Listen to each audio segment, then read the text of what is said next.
mga kwento ng pag-ibig, kwento ng buhay, at kwento ng pag-asa. Hatid sa inyo ng Moment of Romance.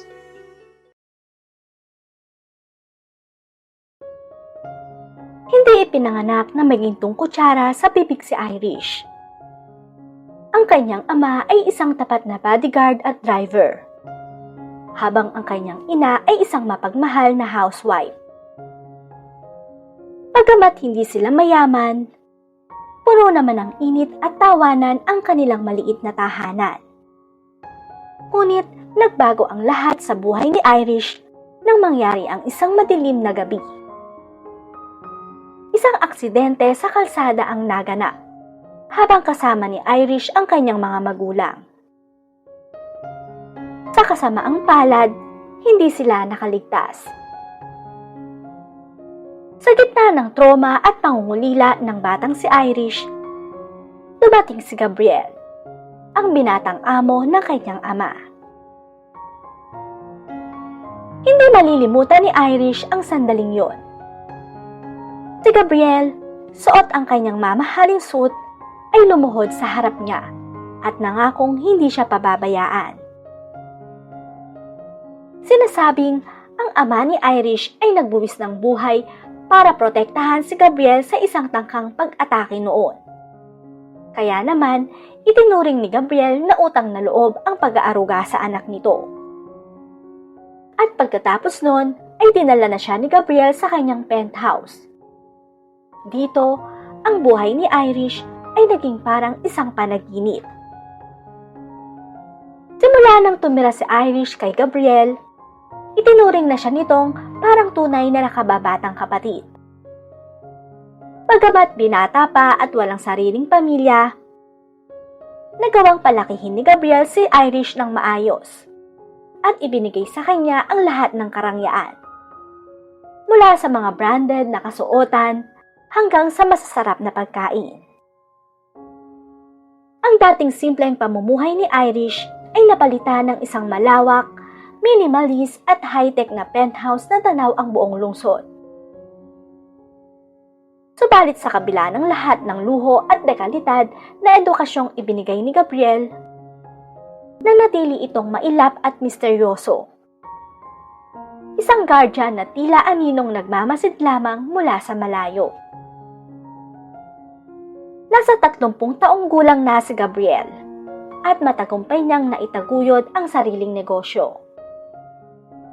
Sa kabila ng kanyang yaman at kapangyarihan, nanatiling bakante ang kanyang puso. Hanggang sa dumating nga si Irish. Dahil mag-isa lang sa buhay at walang sariling pamilya si Gabriel, si Irish ang naging sentro ng kanyang mundo. Sa sobrang pagtutok niya sa dalaga, hindi na niya namalayan na lumalampas na siya sa hangganan. Ang pagtingin niya bilang isang guardian ay unti-unti nang nauuwi sa nararamdaman ng isang lalaki para sa isang babae. Para rin sa kanya, tila walang saysay ang lahat ng tagumpay kung wala ang dalaga sa loob ng penthouse na kanilang tinitirhan. Dahil si Irish lamang ang nagpupuno sa kalungkutan ng kanyang buhay. Nagsimula ang lahat sa mga simpleng sandali na hindi namamalayan ni Gabriel. Nung una, ang tanging layunin niya ay bigyan si Irish ng magandang buhay at protektahan ito mula sa hirap na naranasan noon. Nangako kasi siya sa ama ng dalaga na dati niyang driver na hindi niya ito pababayaan. Kaya naman sa abot ng kanyang makakaya, ay inalagaan niya ng maayos sa Irish. Ngunit habang lumilipas ang mga taon, ang kanyang pagtingin dito ay unti-unting nagbago.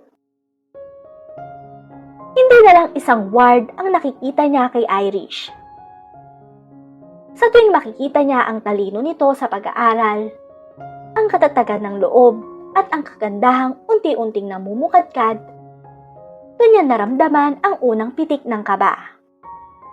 Ang dating malasakit ng isang guardian ay naging malalim na paghanga. Nagtatangka siyang umiwas, pero mas lalo siyang nahuhulog sa tuwing maririnig ang tawa ni Irish sa loob ng penthouse o kapag nakikita niya ang pangarap sa mga mata ng dalaga. Doon niya napagtanto na ang pagkalinga niya ay nauwi na nga sa isang pag-ibig na alam niyang hindi dapat. Dahil siya ang dapat na nagsisilbing pader at proteksyon nito. Hindi ang lalaking magiging dahilan ng katalinuhan. Hindi ang lalaking magiging dahilan ng kalituhan nito. Kaya naman hindi alam ni Irish na binabantayan siya ni Gabriel. Hindi bilang isang tagapangalaga, kundi bilang isang lalaking pilit pinipigilan ang kanyang nararamdaman. Ang paglayo ni Gabriel ay hindi dahil sa wala siyang pakialam. Sadyang gumagawa lang ito ng distansya para protektahan si Irish sa katotohanang maaaring sumira sa kanilang relasyon. Para rin kay Gabriel, ang pagmamahal niya sa dalaga ay isang mapanganib at bawal na lihim na pilit niyang itinatago sa loob ng kanilang marangyang penthouse.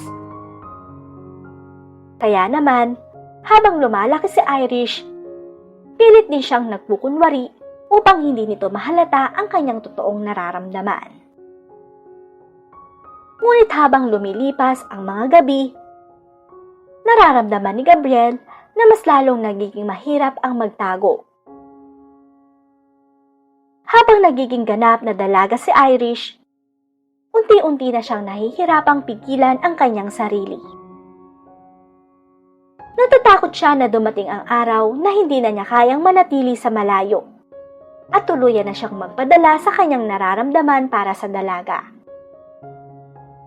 At sa puntong yon, ay wala naman siyang magawa, kundi ipagpatuloy ang ganong pagtrato sa alaga.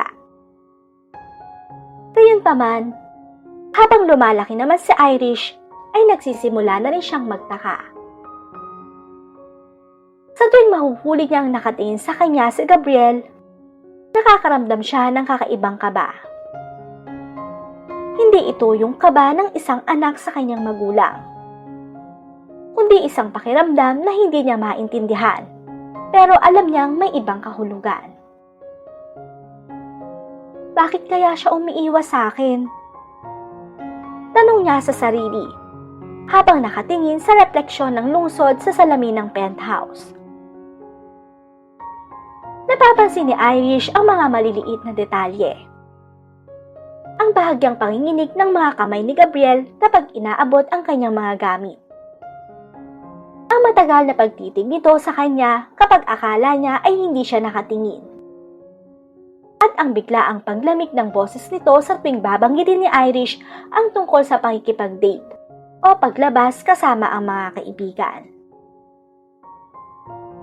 Unti-unti, ang pasasalamat ni Irish ay napapalitan ng pagdududa. Pakiramdam niya ay hindi siya isang ward na inaaruga, kundi isang mamahaling koleksyon na tanging si Gabriel lang ang may karapatang humawak. Ang bawat branded na damit at ang bawat high-tech na seguridad sa paligid niya ay tila hindi na proteksyon, kundi mga bakod na naglalayong ilayo siya sa mundo. Guardian ko ba siya? O may iba pa siyang balak? Ang tanong na ito ang nagsisilbing anino sa kanyang isipan. Sa tuwing sinusubukan niyang lapitan ang lalaki upang magpasalamat o humingi ng payo, ang pader na itinayo ni Gabriel ay tila lalong tumataas. At sa katahimikan ng gabi, batid ni Irish na mayroong bagyong namumuo sa pagitan nila. Isang lihim na kapag nabunyag ay maaaring tuluyang sumira sa nag-iisang tahanang nakilala niya. Sa loob ng maraming taon, sinusunod ni Irish ang lahat ng gusto ni Gabriel.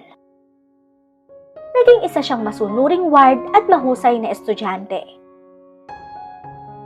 Ngayong gabi, sa gitna ng 2:00 ng madaling araw, habang hawak ang kanyang gatas at laptop, batid ni Irish na ang kanyang pagtatapos sa kolehiyo ay hindi lamang dulo ng kanyang pag-aaral. Ito rin ang hudyat ng isang bagong yugtong kinatatakutan niya. Alam niyang sa oras na makuha niya ang kanyang diploma, wala na siyang sapat na dahilan upang manatili pa sa ilalim ng proteksyon ni Gabriel. Ngunit ang hindi niya alam, ito pa lamang ang simula ng isang lihim na nakatakda niyang matuklasan. Madaling araw na sa kanilang lugar. Tahimik sa loob ng penthouse, maliban sa mahinang tunog ng aircon. Katatapos lang mag-aral ni Irish para sa huling exam niya sa kolehiyo. Nakasuot siya ng malaking hoodie at may dalang baso ng gatas. Habang naglalakad sa sala, nakita niya si Gabriel na nakatayo sa tapat ng malaking bintana. Nakatingin ito sa mga ilaw ng lungsod. "Gising ka pa pala, Kuya Gab," mahinang sabi ni Irish. Dahang-dahang lumingon si Gabriel. Tinanggal nito ang kanyang necktie at itinabi ang hawak na baso ng whiskey. Sa ilalim ng dim light ng penthouse, baka sa mukha nito ang pagod mula sa maghapong board meetings. Pero may ibang lalim ang titig nito ngayon. "Hindi ako makatulog. Masyadong maraming iniisip," sagot ni Gabriel. Mababa ang kanyang boses at seryoso. Isang tono na bihirang marinig ni Irish sa kanya. Lumapit si Irish. Balak sana siyang lampasan para pumunta sa kusina. "Kailangan mo na sigurong magpahinga, Kuya Gab. Maaga pa ang pasok mo bukas." Ngunit bago pa man siya makalagpas, hinawakan ni Gabriel ang kanyang kamay. Hindi ito ang hawak ng isang magulang o tagapag-alaga. May kuryente, may bigat at may pag-aalinlangan. "Irish, sandali!" tawag nito. Napahinto siya. "Look at me." Dahang-dahang tumingin si Irish sa mga mata ni Gabriel. Doon niya nakita ang isang bagay na matagal na niyang nararamdaman pero pilit niyang itinatanggi. Ang pag-aalala ay napalitan ng pagnanasa. Ang pagiging guardian ay natabunan ng pagiging isang lalaki. "Malapit ka nang matapos sa pag-aaral. Hindi ka na ang batang kinuha ko sa probinsya, 10 taon na ang nakalilipas." Pulong ni Gabriel habang dahang-dahang nilalapit ang distansya nila. "At hindi ko na alam kung hanggang kailan ko kayang magpanggap na wala akong nararamdaman tuwing titingin ka sa akin." Hindi nakagalaw si Irish. Ang kanyang puso ay parang gustong kumawala sa kanyang dibdib. "Ano ang ibig mong sabihin, Kuya?" "Huwag ka munang pumasok sa kwarto mo," seryosong sabi ni Gabriel, habang ang kabilang kamay niya ay marahang humahaplos sa buhok ni Irish. "Stay, dito ka muna sa tabi ko." Nanatiling nakatitig si Irish kay Gabriel. Hindi alam kung paano hihinga ng tama. Ang kamay ni Gabriel sa kanyang braso ay tila nag-aapoy. "Ano ba ang nangyayari sa'yo, Kuya? May nararamdaman ka ba? Ano ba ang mga sinasabi mo?" Basag ang boses na tanong ni Clara. "Ikaw ang nag-alaga sa akin. Ikaw ang guardian ko. Kung tutuusin, magkapatid na tayo." Dagdag pa nito.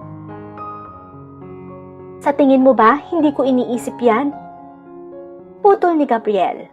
Bakas ang frustrasyon sa kanyang mukha. Binatawan niya ang braso ni Irish at humarap muli sa malawak na bintana. Tila hindi kayang tagalan ang inosenteng tingin ng dalaga. "Gabi-gabi, Irish. Gabi-gabi kong pinapaalalahanan ang sarili ko kung sino ko sa buhay mo. Pero kahit anong gawin ko, hindi ko mautusan ang puso ko na tumigil." Huminga ng malalim si Gabriel at muling humarap sa kanya. Hindi na kita tinitingnan bilang isang batang kailangang protektahan. Tinitingnan kita bilang babaeng gusto kong makasama sa paraang hindi dapat. Natulo si Irish sa kanyang kinatatayuan. Tila nawalan ng boses at hindi malaman ang isasagot sa binata. Sa kaibuturan ng kanyang puso, hindi na rin niya maikakaila na matagal nang nagbago ang pagtingin niya kay Gabriel. Nung una, pilit pa niyang pinaniniwala ang sarili na ang nararamdaman niya ay paghanga lamang sa isang nakatatandang kapatid. Ngunit sa tuwing humaharang si Gabriel sa pagitan niya at ng kanyang mga manliligaw, pitpit ang proteksyong tanging ang binata lang ang nakapagbibigay, doon unti-unting namulat ang kanyang mga mata. Napagtanto niyang ang kaba sa kanyang dibdib ay hindi na para sa isang kuya, kundi para sa isang lalaking nais niyang makasama. At katulad ni Gabriel, natatakot lang din siyang aminin ang totoo. Pinipigilan siya ng pag-aalinlangan dahil sa agwat ng kanilang edad. Ngunit sa sandaling iyon, mas nangibabaw ang katotohanang hindi na niya kayang itanggi ang namumukadkad na damdamin para sa binata. Nanatiling tahimik ang paligid. Tanging ang tibok ng puso ni Irish ang kanyang naririnig. Hindi niya inaasahan na sa isang gabi lang ay magbabago ang lahat ng depensang itinayo niya sa loob ng maraming taon. Hinawakan niya ang dulo ng manggas ng damit ni Gabriel. Isang maliit na kilos pero isang malaking pag-amin. Kung ganoon, mahinang simula ni Irish. Ang tinik ay bahagyang nangangatal, ngunit bakas ang determinasyon. Hindi na rin ako magsisinungaling. Matagal ko nang nararamdaman ang tunay mong hangarin para sa akin. Kaya handa kong ibigay ang aking sarili bilang kabayaran sa lahat ng sakripisyong ginawa mo. Nag-iwas siya ng tingin. Tila kinakapapa ang sariling puso bago muling nagpatuloy. Sa ngayon, hindi ko pa lubos na matiyak kung ano ba talaga ang nararamdaman ko para sa'yo. Ngunit naniniwala ako na darating din ang tamang panahon na matututunan din kitang mahalin bilang isang asawa. Tugon ni Irish. Sandaling natigilan si Gabriel. Imbes na tuwa ay isang bahagyang kirot ang dumaan sa kanyang mga mata nang marinig ang salitang kabayaran. Humakbang siya palapit. Sapat na upang maramdaman ni Irish ang init ng kanyang hininga. Ngunit hindi niya ito hinawakan. Irish, tawag niya sa mahinang boses. Tila hinihimas ang bawat titik ng pangalan nito. Hindi ko ibinigay ang proteksyon at kalinga ko dahil naniningil ako ng utang na loob.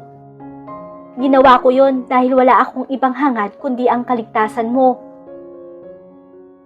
Tinitigan niya ang dalaga ng diretso sa mga mata. Pilit binabasa ang lito pang damdamin nito. Hindi mo kailangang ibigay ang sarili mo sa akin dahil lang sa pakiramdam mo ay kailangan mo akong bayaran. Ang gusto ko ay ang puso mo, kahit gaano pa katagal bago mo ito kusang ibigay. Maghihintay ako kahit abutin pa tayo ng dulo ng panahon, hanggang sa itatawag mo sa akin ay asawa, dahil yun ang tinitibok ng puso mo. At hindi dahil yun ang nararapat. Yumuko si Gabriel at sa unang pagkakataon ay marahang hinawakan ang kamay ni Irish.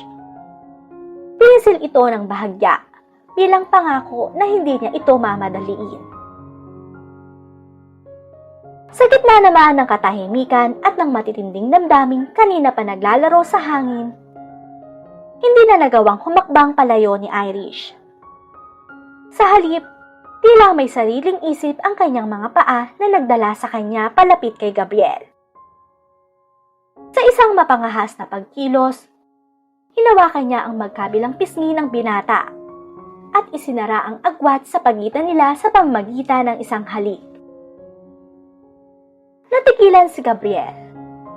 Ang kanyang mga kamay ay nanigas sa hangin sa labis na pagkagulat.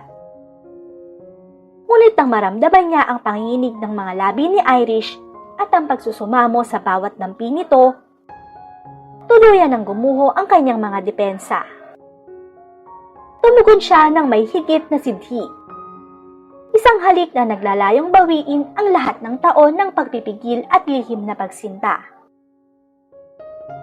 Ang malalim at napusok na tagpong iyon ay mabilis na lumiyab, na tila isang tuyong damo na nadagkita ng mitya. Wala nang salitang namagitan.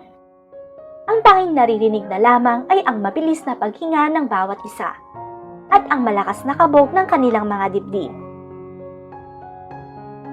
Pinuhat ni Gabriel si Irish nang hindi pinuputol ang kanilang pagtatalo ng mga labi. Hanggang sa dahan-dahan silang dinala ng pagkakataon sa kanilang higaan. Sa ilalim ng malamlam na liwanag, unting-unting nawala ang mga saplot na naghihiwalay sa kanila. Kasabay ng paglalaho ng lahat ng pag-aalinlangan tungkol sa agwat ng kanilang edad at sa sasabihin ng mundo. Doon, sa gitna ng init ng kanilang mga katawan, isinuko ni Irish ang lahat. Hindi na bilang kabayaran sa isang utang na loob, kundi bilang pagtanggap sa isang apoy na matagal na palang nagbabaga sa kanyang kalooban. Nang gabing yon, sa gitna ng marahang haplos at napusok na pagsasama, hindi na lamang sila tagapagtanggol at inaalagaan. Sila ay naging dalawang kaluluwang nag-iisa. Nagbubuklod sa isang pangakong mas malalim pa sa anumang salita. Nang sumilip ang unang sinag ng araw sa bintana, nagising si Irish na nararamdaman pa rin ang init ng braso ni Gabriel na nakapalupot sa kanyang baywang. Sa isang sandali, nakaramdam siya ng matinding kaba. Isang pag-aalinlangan kung tama ba ang naging kapusukan niya kagabi. Ngunit nang maramdaman niya ang marahang paghalik ni Gabriel sa kanyang balikat, tila natunaw ang lahat ng kanyang pangamba. Irish, bulong ni Gabriel. Ang boses ay pauspa dahil sa kagigising lang. Hindi ka ba nagsisisi? Lumingon si Irish at tinitigan ang binata. Wala na ang tingin ng isang kuya o tagapangalaga. Ang nakikita niya ngayon ay ang lalaking nagmamahal sa kanya ng buong buo. Bagaman may kaunting ilang dahil sa bilis ng mga pangyayari, mas nanaig ang pakiramdam na sa wakas wala na silang itinatago sa isa't isa. Hindi ko alam kung anong mangyayari bukas, Gabriel. Tapat na sagot ni Irish habang hinahaplos ang mukha ng binata. Pero sa unang pagkakataon, hindi ako natatakot. Kahit mabilis ang lahat, alam kong dito ko dapat naroroon. Napangiti si Gabriel at mas lalo siyang hinila payakap. Ang pagiging magkapatid sa turingan noon ay tuluyan ng natabunan ng isang bagong uri ng ugnayan. Mas malalim, mas masalimuot at mas matapang. Alam nilang paglabas nila sa silid na yon, kailangan nilang harapin ang mapanghusgang mata ng mundo dahil sa kanilang agwat. Ngunit dahil sa nangyari kagabi, alam nilang mas malakas na silang dalawa ngayon. Lumipas ang mga buwan at hindi naging madali ang lahat para kina Irish at Gabriel. Gaya ng kanilang inaasahan, naging sentro sila ng usap-usapan at hindi agad natanggap ng marami ang kanilang relasyon dahil sa agwat ng kanilang edad. May mga pagkakataong dumaan ang pag-aalinlangan. Ngunit sa tuwing titingin sila sa isa't isa, naaalala nila ang pangakong binitawan nila nung gabing magbago ang lahat. Isang hapon, habang magkasamang pinagmamasdan ang paglubog ng araw, hinawakan ni Gabriel ang kamay ni Irish. Hindi na bilang isang protektor, kundi bilang isang katuwang sa buhay. Salamat sa hindi pagsuko, Irish. Mahinang wika ni Gabriel. Ngumiti si Irish at isinandal ang kanyang ulo sa balikat ng lalaki. Ang dating takot at utang na loob ay tuluyan ng napalitan ng isang payapang pagmamahal. Napagtanto niya na ang pag-ibig ay hindi nasusukat sa haba ng panahon o sa dikta ng lipunan, kundi sa tapang na piliin ang isa't isa araw-araw.